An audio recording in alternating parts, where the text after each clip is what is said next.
Welcome back to the channel, guys. Today we're going to be making a very popular springtime color. We've got 1 cup in each cup of Bait Plastics 242 medium blend.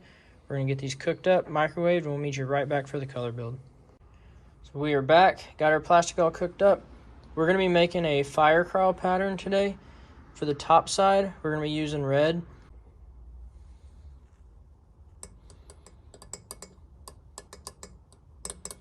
Alright, so we've got about 25 to 30 drops of red in this on the top side. I didn't really count. Keep in mind, some red colors bleed really bad. So MF, a lot of their colors, this is a strawberry color. If I were to use this red, once the bait is injected, the red is actually going to over time bleed into the orange. So after about 4 or 5 days of sitting, your whole bait's going to be red. They do make some colors, like this one, for instance, where it actually says non-bleed on it. MF and Lurecraft, a lot of their reds will bleed really bad, so just keep in mind when you're making them, which red you're using. Most dead-on colors don't bleed, so that's why I like to use that one for the fire craw. And then on the bottom side, we're going to start with just an orange base. We'll see where that gets us. This orange color is very, very strong. So where other colors may take you 20 to 30 drops to get where you're wanting to go, this one may only take 10 to 15. So just start slow. You can always add more, but you can't take it away. Alright, so this is a good base. We just have the red in this one and the orange in this one. If you want to brighten this up a little bit, you can add some chartreuse to it, and the same with the red. If you wanted to darken it just a little, just add a drop of black. One thing to keep in mind, though, with a lot of these colors, so the red side is going to have black flake.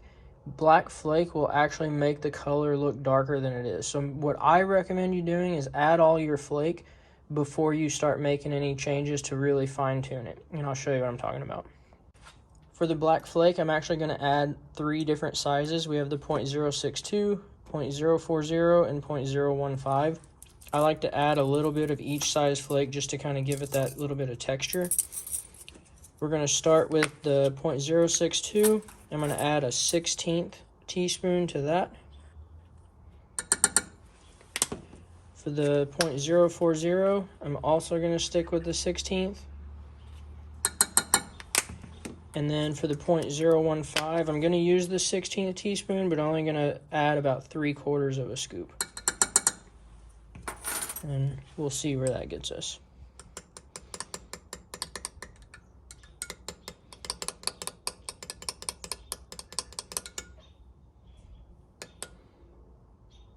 Yeah, I think we're going to stay right there with our flake.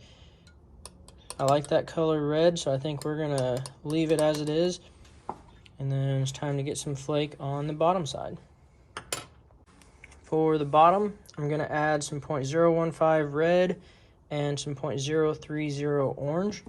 We're going to stick with the same size scoop, so I'm going to go with the 1/16 of both of those.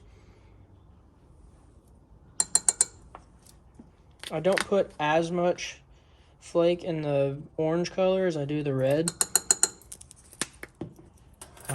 And then a lot of times on fire craw, what you'll see is the red side, you'll keep it a little more translucent, and then the bottom side on the orange, you'll make it a little bit more opaque.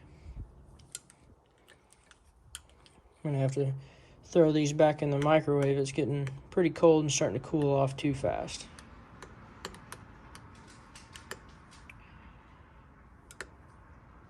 So I'm gonna throw these back in the microwave real quick, get them back up to temp, and then we'll see what it looks like. Alright, plastic is back up to temp. We're good to go. We're going to inject this first round and see how it looks. Plastic is cooled off and ready to demold.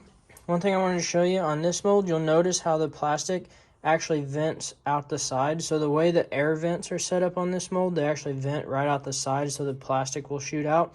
Just be careful if you're using this mold. It's the Lurecraft Chatterbait trailer mold. All you have to do is pull these little tabs off once you're done. But just keep that in mind that that plastic does come out of there. So just be aware of that. When I first got this mold, I didn't really like the way it did that. But it's so easy to just peel it off. that it doesn't really bother me. So let's check these out and see how they look and see if we need to make any changes.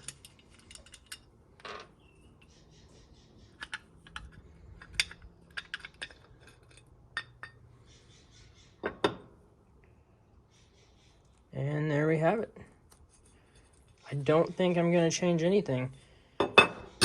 We got that. If anything, you could probably add a little bit more red on the top just to make a little more distinction between the red and the orange. But I think I'm going to leave it right where it is. I like it. Let's get this other mold open and see how they turned out.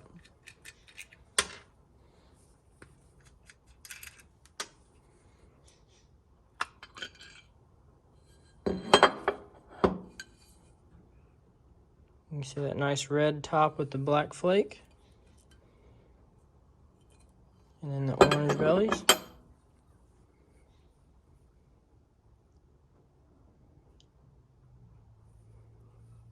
Yeah, I think I'm going to leave that color right where it's at. I'm going to get some of the leftovers melted back up, and then we'll shoot the rest, and then we'll take a look at the end.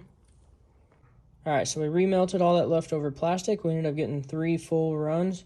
So we've got 12 of the jerkbaits, and then we got 9 of the chatterbait trailers. So this is how I'm going to fish both of these baits the majority of the time. This is just a Z-Man Fire Craw chatterbait. This is one of my favorite trailers to throw on there. You can throw paddle tails, but what a lot of people forget, the blade on these chatterbaits is vibrating back and forth. So if you have a paddle tail on the back that has a big, wide, hard thump, you're actually affecting the action of the chatterbait itself, or whatever bladed jig you use. So that's why I like using these trailers. The blade will actually give this tail the movement that it needs. It's a pretty subtle movement, but it just works really, really well. This is how I'm going to throw mine. I'll grab one of these jerkbaits real quick to show you. Got that nice red top. I like just putting black flake on the top, and then on the belly you can see that orange and the little tiny red coming through in certain spots. But this is how I like to make mine. A lot of people will make their Fire Craw the red a little bit darker, but as you can see, the skirt material on a lot of the jigs this pattern is pretty dark in itself, so I like to have that little bit of contrast in there. But this is going to be a key player coming up this spring. This is a pretty popular color pretty much all across the country. Let us know what you think, what you'd like to see next, and would you throw something like this? Thanks for watching. We'll see you next time.